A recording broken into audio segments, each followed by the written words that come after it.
Coming in hot.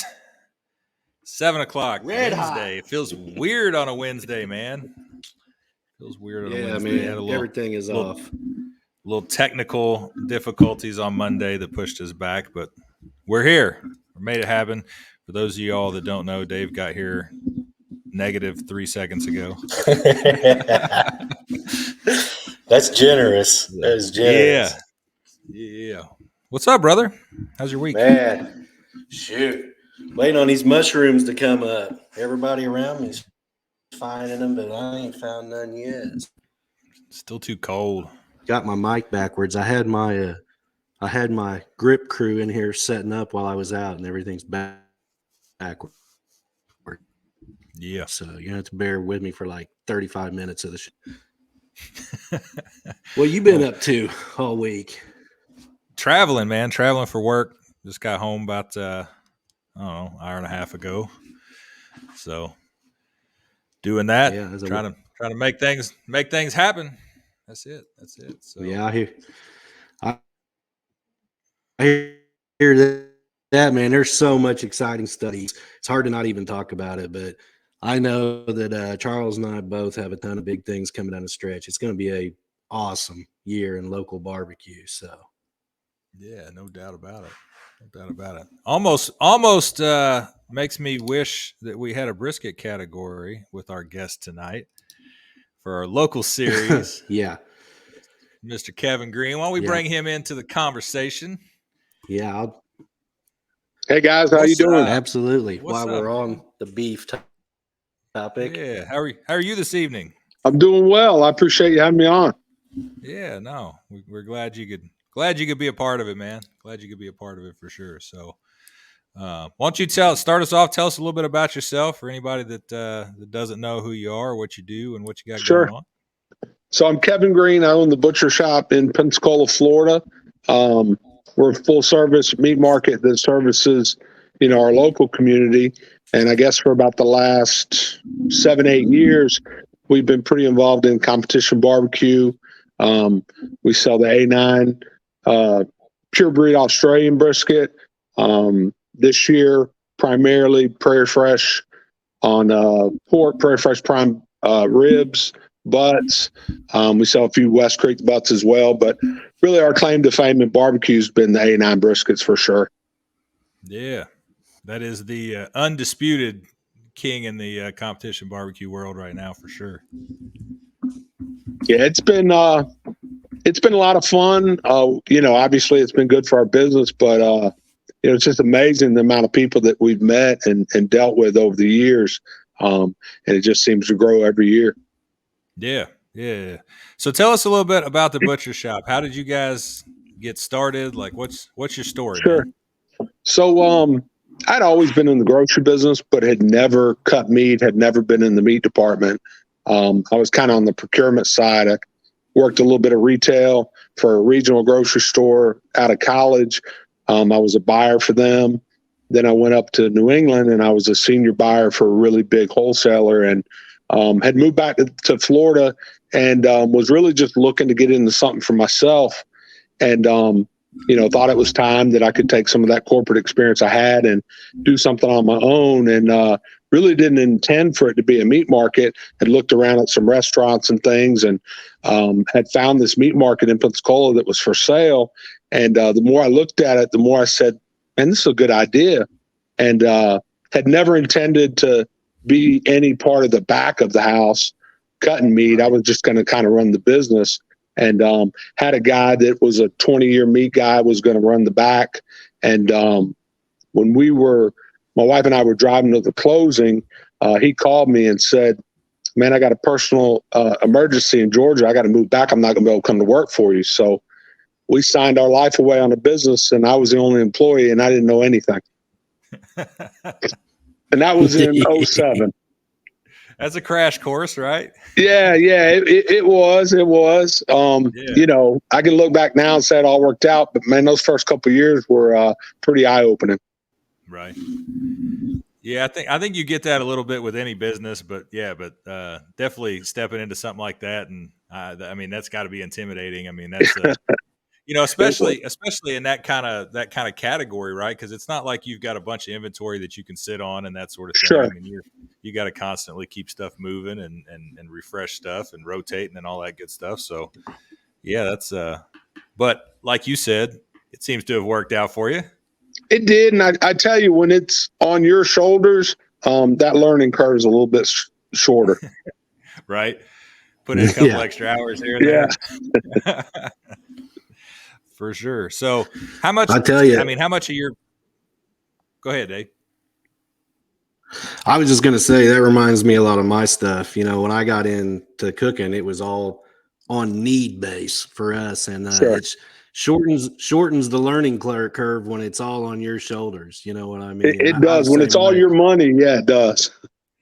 Yeah, my thought was time to learn how to barbecue, because I was just cooking, dogs and burgers and some crock pot pork, and the Right. barbecue is what took off. So yeah, I share that. So I respect that, that hustle. I know what that is. Yeah, for sure. For sure.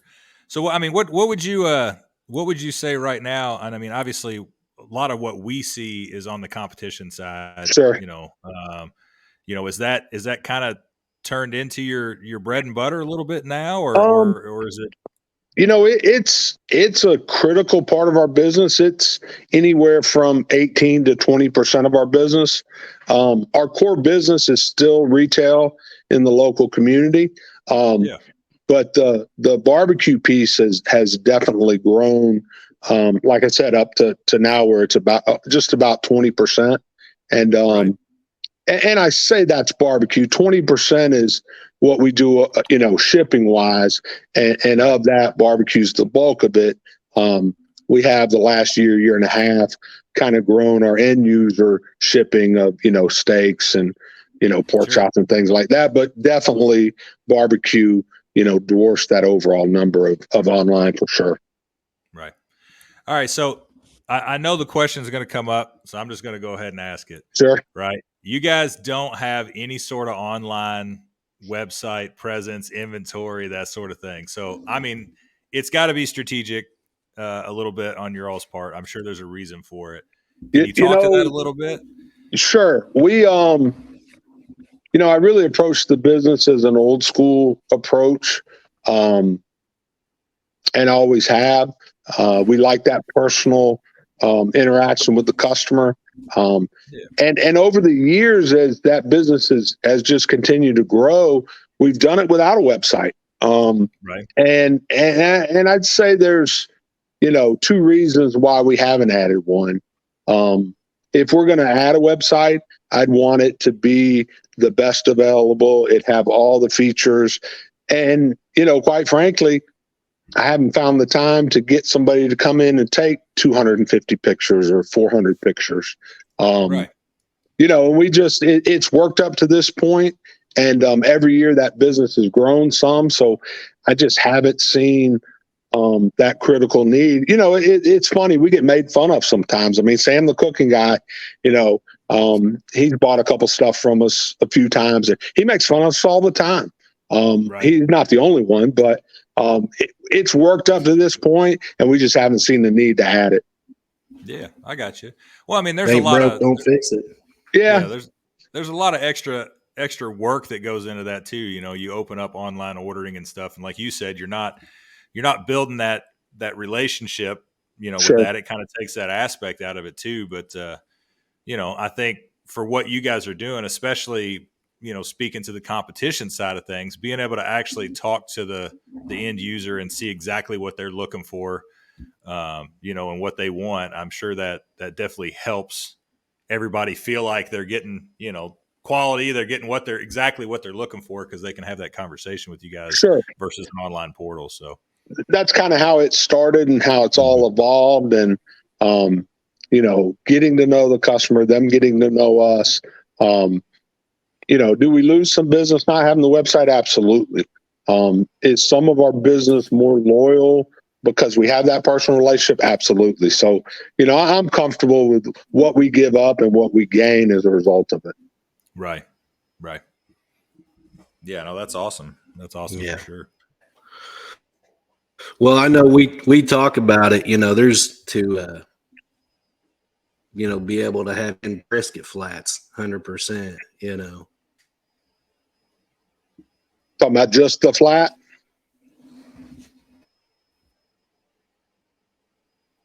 Yeah, I guess I'm lagging pretty hard. I want to apologize to you guys and the guests for that. I might just shut up the rest of the way and let you guys talk this stuff because I'm getting some breakup on my end too. And I really don't got everything. This is the only thing on the internet here in this shop. So it continues to plague us.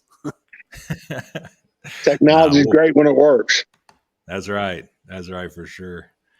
For sure. So Gift and a yeah, curse. I mean, that's that the whole shipping thing. How is that working out for you?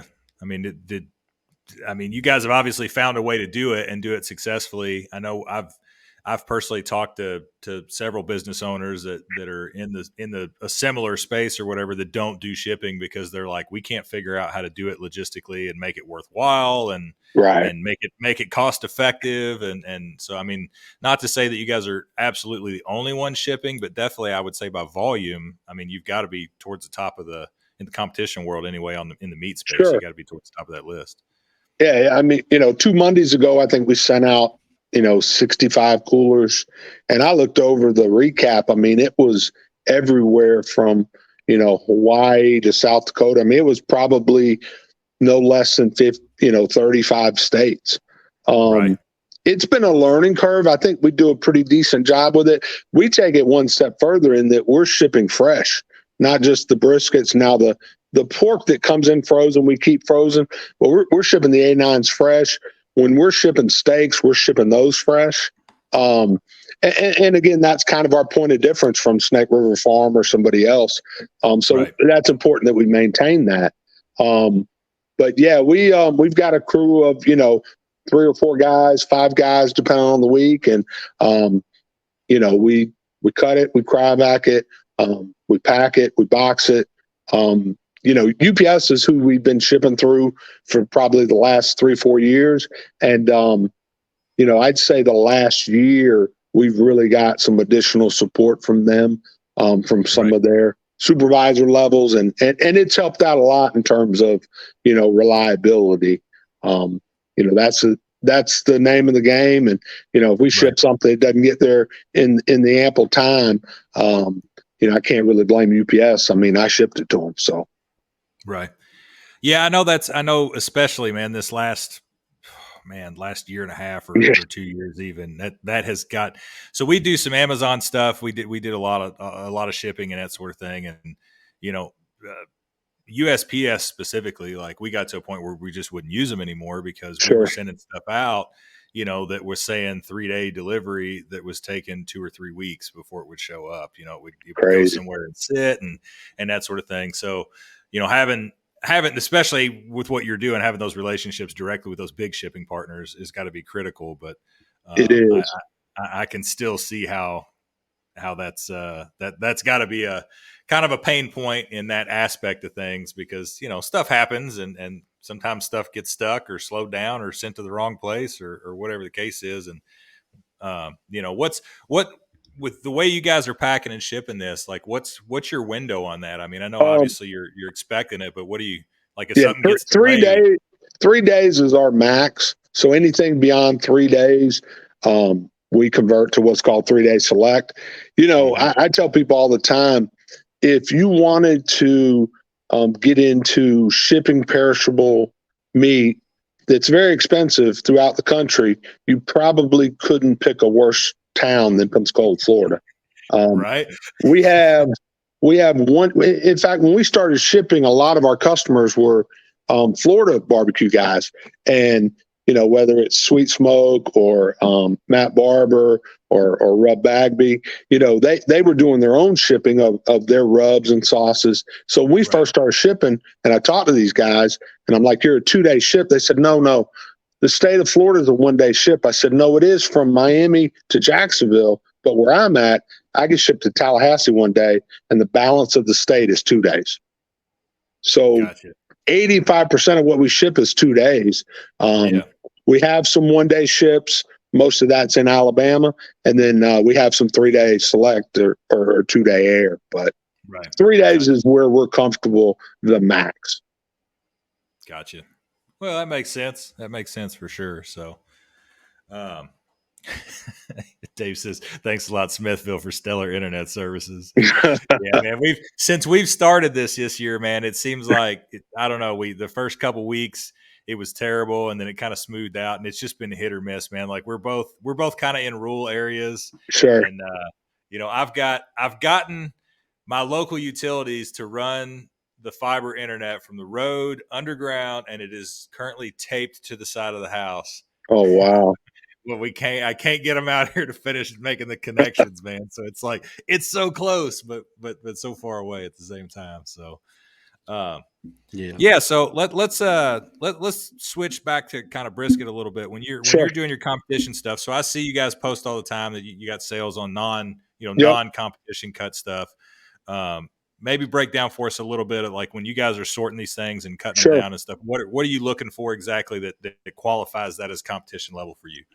So the only real difference between a non-comp and a comp is the overall thickness and or width of the flat. So every time we get them in, we get 40 cases in, we get 80 cases in, we get 100, whatever the number is, and we go through and sort them. Before we weigh them, we just sort them. I'll ship this one. I definitely won't ship this one. And then we separate them in the cooler, and then we go back and weigh them and sort them by weight and start pulling orders for that week. But same trim specs, same decal fat off, same marble score. The only difference is that overall width and thickness of the flat. And what we do normally is if I think there's any chance we'll ship it, it goes in the comp pile, and we may resort that 3 or 4 times, and there may be 30% of those that we initially said we might ship that we ultimately never ship as a comp brisket. Gotcha. So that's really the only difference. We came up with the always handpicked, and sometimes we get a little flack about that. That terminology came up years ago with Snake River Farm and a couple of the biggest of the biggest cooks, and the thought process was that because of who they were getting handpicked briskets. And when we started getting into the game and literally sorting briskets by comp and non-comp, we came up with that as our how we go to market, because we're going to handpick Travis Clark's brisket, and we're going to handpick the guy who's just moved up from backyard cooking his first pro. So we're not going to send a guy a brisket that he can't compete with. And so we're going to handpick no matter who they are. Right. We get a little flack for that sometimes, that we stole that from Snake River Farm. We just expanded it to everybody. You didn't have to be the top 1% to get some personal attention, and that's where it came from. Right. Well, and there's something to that, man. Knowing that, if I call you guys and I order a brisket that, and it's a big comp weekend and we're going to something, and for me to know that, hey, I'm not going to have to worry about, Brad and Tim and these other guys got the best of the best, and I'm getting whatever's left over, right? Because I'm the little guy. So there's definitely something to be said on your all's end for that, and the way that you handle that process and that sort of thing. Because let's face it, that is a real thing in competition barbecue, especially when you're in a select market like that and you've got a lot of people coming to you for the exact same thing. So it happens every year. There's probably 10 weeks out of the year, typically around the really big comps, where I may have 40 cases of non-comps in the cooler, and I may put 10 guys on a waiting list for 2 weeks from now when the new load comes in, because even though I have, 120 briskets in there, not one of them I'd send to a comp guy. And we push that business off, hoping it's still there in 2 weeks, but I'd rather it not be there than ship them something I know they're not going to be happy with. Right. Again, we're not perfect. We try to get it right every time, but I know we go through the painstaking trouble of sorting those every single time. Right. Yeah, Dave's putting his stuff in the comments because of his internet, and I know he's trying to start a little bit of shit right now. But I'm gonna read this off. He wants to know if how many guys that have that used to use Snake River Farms have switched to that A9, A8. You I know, if you see mean, that quite often, or yeah, I don't know. And you know what? It's an evolution.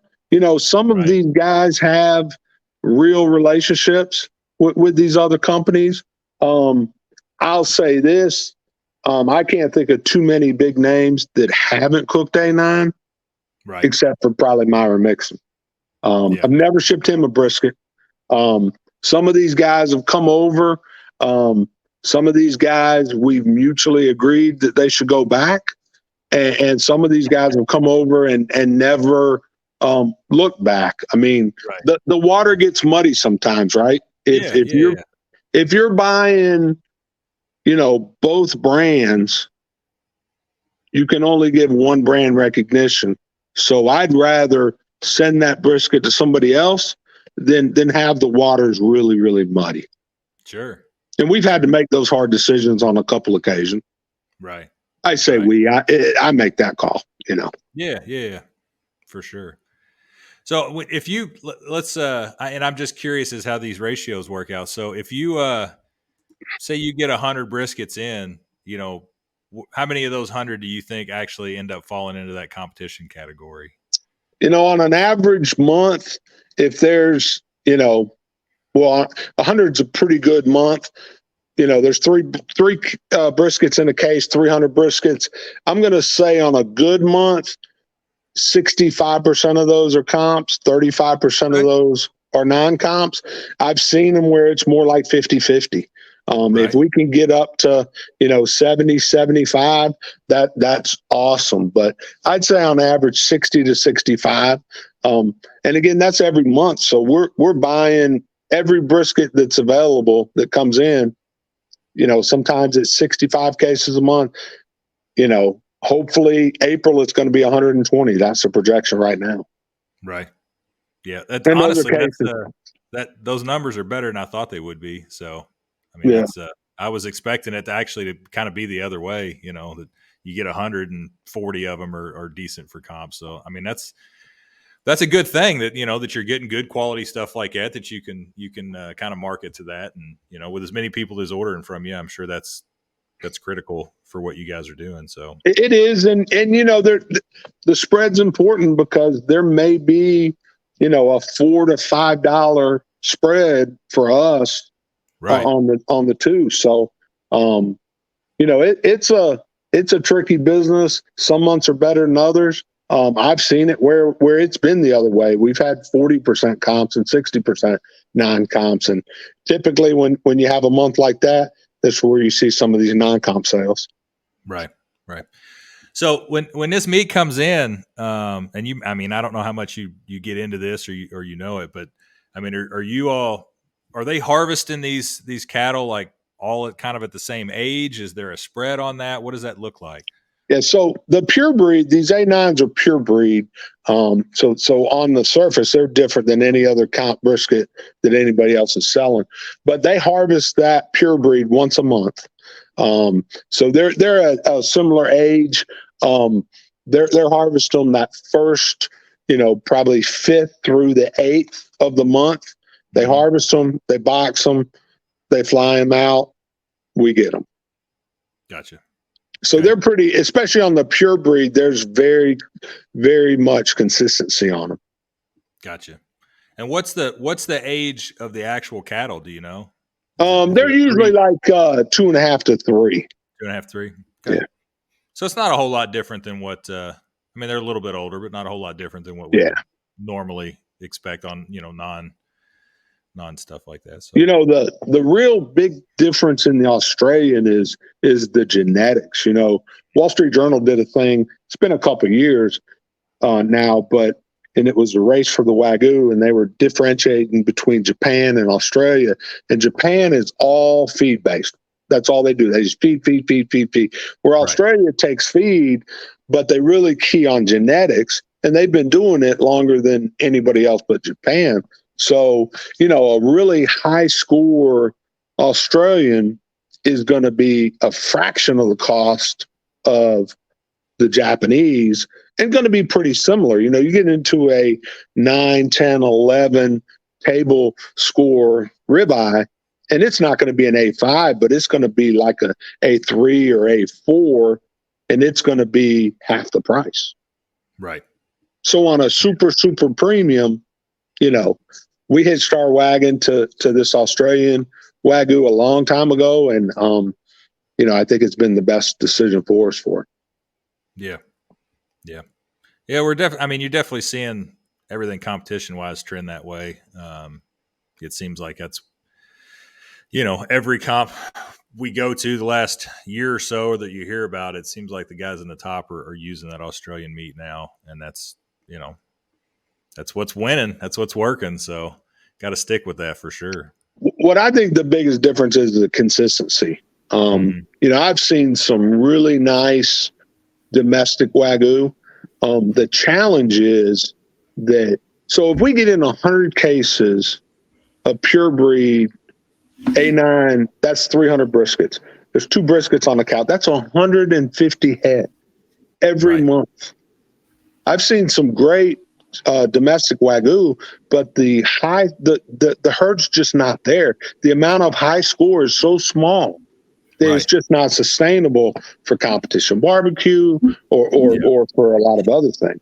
Right. Well, I'll tell you, you know, you can spot an A9 brisket, you know, in a sea of Wagyu stuff. Like it's, I don't know what it is about it, but the way that the fat runs through the meat and stuff, I mean, you can see it, like it's visually, you know, very distinctive in how that looks. So, and it is, you know, a lot of times you'll look and you'll see that stuff and it's got good marbling, but the Australian stuff, man, it's just like, it's consistent all the way through that cut of meat. Instead of being sporadic like that. So, and that can only be attributed to the genetic side of things. Exactly. 100%. Yeah. Yeah. I mean, I'm sure the feed makes a big difference, but I mean, that's how all this stuff really got started, right? It was a genetics thing, even in Japan. I mean, and you know, then it kind of, everything got hybrid this, hybrid that, and that sort of thing. And it all got kind of, you know, watered down a little bit. So I think that's really what the edge is right now, is that they've stayed real true to that origin. And like I said, you can visually see the difference. I mean, taste wise, I'm sure also, but it's amazing how much of a difference it is, even in the non, you know, I see you post the non-comp stuff sometimes, and I'm like, it makes more sense now that you're saying, you know, it's really just the kind of the thickness and consistency, but man, it's it's stuff looks amazing for sure. Yeah, they're from a marbling standpoint, there is no differential between the two. And you know what? We've cut some up for in store. You know, we'll take some non-comps and we'll trim them down and we'll cut the flat in half and put the point out there for a backyard guy. You know, it's ideal, a couple pounds for a flat. And sometimes they just look so amazing, but oftentimes you can see the flat thickness is there, but it's just not wide enough, or it may not be wide enough. We've had people come in the store, you know, Kerry Chastain's famous for it. He'll look through the non-comp and I'll take this and I'll take that. And I said, yeah, but if I ship that to you, you wouldn't like it. Visually, you see it and you see the price and you say, I'll take that. But if you open the box up, you'd say, Kevin's lost his mind. Right. This doesn't look like he normally ships me. So that's funny. Yeah, man. Well, what else you got going on? What kind you guys got specials coming up? You hitting, I guess you said April's probably really the big kickoff for you guys for the season. Yeah, I think so. You know, this week right now we rolled out with a $9.99 non-comp really for Easter, shipping next Monday and Tuesday, and we'll run it in store. And you know, for me, you know, I'd like to move some briskets. We see more people buying brisket at Easter than they did 3 years ago, 4 years ago at retail. I tell you, some of these prices of commodity beef have just gotten so ridiculous that we usually sell an awful lot of prime ribs at Easter. Right. Man, I think that brisket's a better value even in Wagyu because, prime beef right now is it's stupid. Yeah. Just doesn't make sense. Yeah. No, it's definitely been a roller coaster the last couple of years, coming off the tails of COVID and all that Sure. stuff. And it's I know it went crazy for a little while, and then it was almost coming back down to some normal levels. I mean, even your big box retailers, Costco and that sort of thing. I mean, the one up here where we live, they carried their prime stuff, and it was $3.99 a pound or whatever, Right. like it normally is. And then they just one day they just didn't have it. Right. Right. And it's like, what's up? And they were like, yeah, we can't get it right now. And when it came back, I think it was $6.99 a pound when they finally brought it back, and it's come back down now to kind of where it was before. But it's been a roller coaster, and it seems like if it's not just the price is up, it's like, okay, well, the supplies now we can't get it. So, I really worry about it this summer. Prime, the grade out of prime, what's available is so much less during the summer because the cows have a hard time keeping weight on, and the grade out's really bad. And I told my prime guy 2 weeks ago, I said, we may not have prime ribeyes in the store. They'll be $40 a pound. yeah, I mean, it just doesn't make sense. Crazy. Yeah. So I don't know. I mean, I think that, what we saw when COVID first hit was we actually were able to have an advantageous position on cost because all the food service guys with all the restaurants closed, they just had all this product. The big suppliers were at the new price every week, but we were able to buy out the food service guys and hold our prices because they had nowhere to go with the product. Mm-hmm. Yeah, that makes a lot of sense. It's not something I thought about, but yeah, it's smart to do it that way. Yeah, to play that. I mean, that was a good play on your all's end for sure. And right now everything's just up and down. Right. Yeah. Yeah. Dave's asking, how's the Prairie Fresh Prime stock? It's been really good until about 3 weeks ago. I'm about 3 weeks overdue on my Prairie Fresh Natural, and hopefully next week I'll get Prairie Fresh Prime butts and ribs back in. We just ran out of them, so I'm trying to get to the bottom of that. But it had been very, very good until about 2-3 weeks ago. Gotcha. And he's also asking what prime products. So you guys just carry the butts and ribs in prime, or you have loins or any other? Butts and ribs. We carry regular Prairie Fresh collars, and boneless loins. Traditionally, we're in an Allegiance stock. Just have been in that for probably 7-8 years and just maintained it. Yeah. I mean, it's I was talking to Dave. We was coming back right before Tennessee, and I had done some traveling out in Missouri area and that sort of thing. And I'm like, yeah, I'm going to stop and grab some prime stuff on my way back, and nobody. It's like we're in a hole here, man. It's so Really? weird. Like you get east of Kansas City.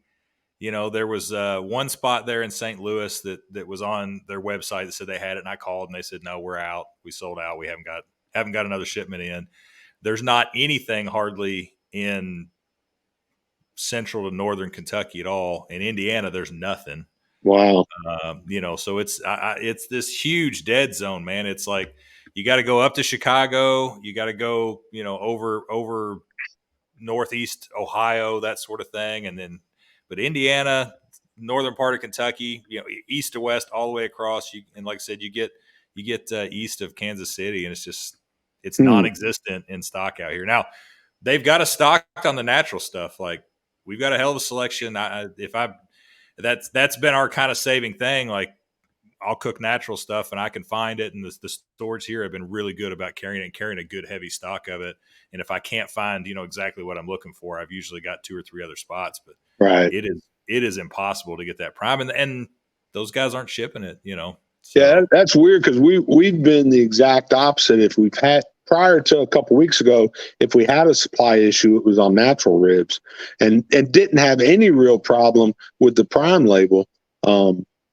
And then everything just kind of converged. So I'm hoping that by middle of next week, we're back in stock all the way around. Yeah. It's good, sure. Really good product. We've done well with it. Customers have liked it. It's just, you hate that in and out. You know, we want customers to be able to count on us all the time, not just most of the time. Right. Well, and I think with their natural stuff, they're feeding a lot more Walmarts and that sort of thing right Sure. now. So I don't know if it's a kind of a supply thing, and they're trying to get that leveled out a little bit. But yeah, it's good to know that you guys have generally got the prime and that Yes. you ship it out, because that may be. I'd like to get my hands on some more on a more regular basis, but we just haven't had an outlet for it. And to be honest with you, up until this point, I didn't realize it was something you guys carried. So that's good to know. That we come down to it, that I can reach out to you guys and try to potentially get Absolutely. some. So that's cool. Definitely cool. So, well, man, I appreciate you jumping on here tonight. If Myron Mixon, if you're listening, and we know that you are, hit up Kevin, get you some of that A9. Try it out, man. He goes way back with those other guys. I understand that.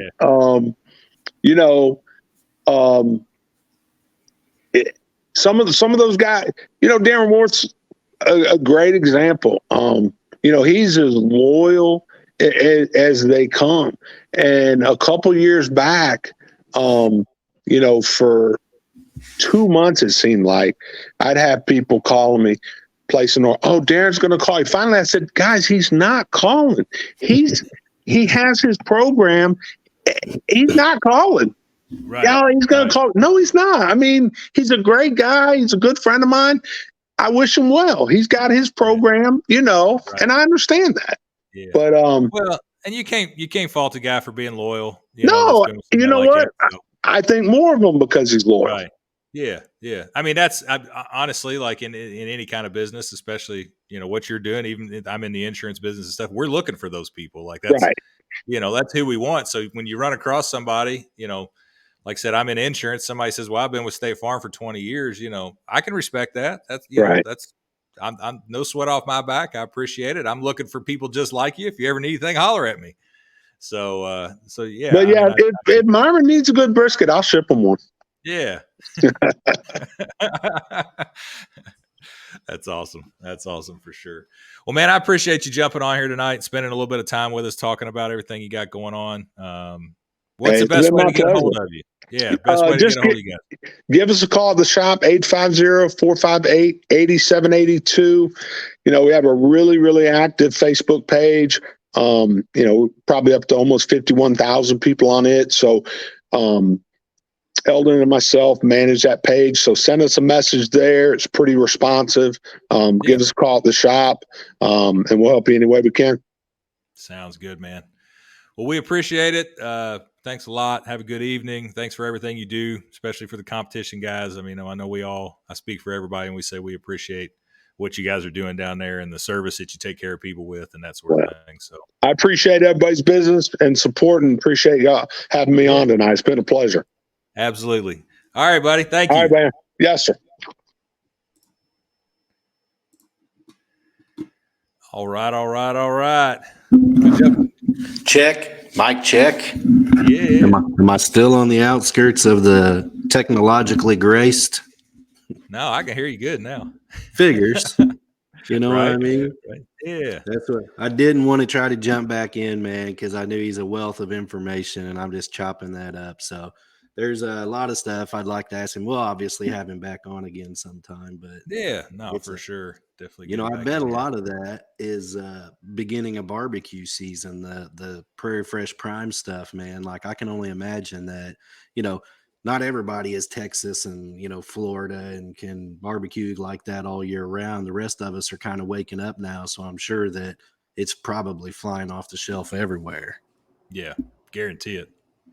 But yeah, I mean, it's cool to hear. I was always curious, like what separated the comp stuff from the non-comp stuff and that sort of thing. So hearing him talk about that's definitely cool to know. But I mean, I'm really surprised with the consistency that he was talking about on that stuff coming in, man. That's huge. That kind of shocks me a little bit. Yeah, I was, because we go to look at stuff on our end, and in stores, you might find one thing there. So, Well, it looks like we lost Dave. That is fitting, considering everything that happened tonight. It is what it is, but we appreciate you guys sticking with us.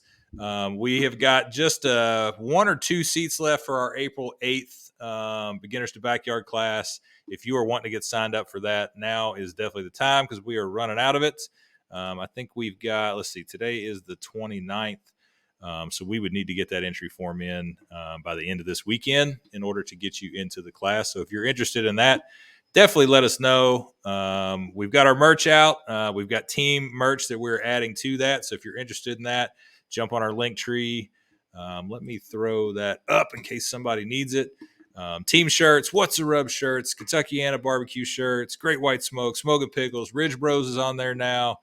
We got a lot of good stuff up there, so definitely jump on there and support that if you can. That money goes back into the series and into the organization. Outside of that, we appreciate it. We will be back this coming Monday at 7 p.m. with Mr. Bill Purvis joining us. So we're looking forward to that, and hopefully you will join us Monday and talk with him a little bit. He has been on fire this year, so I'm excited to get him on the show and talk to him a little bit. Y'all have a good night.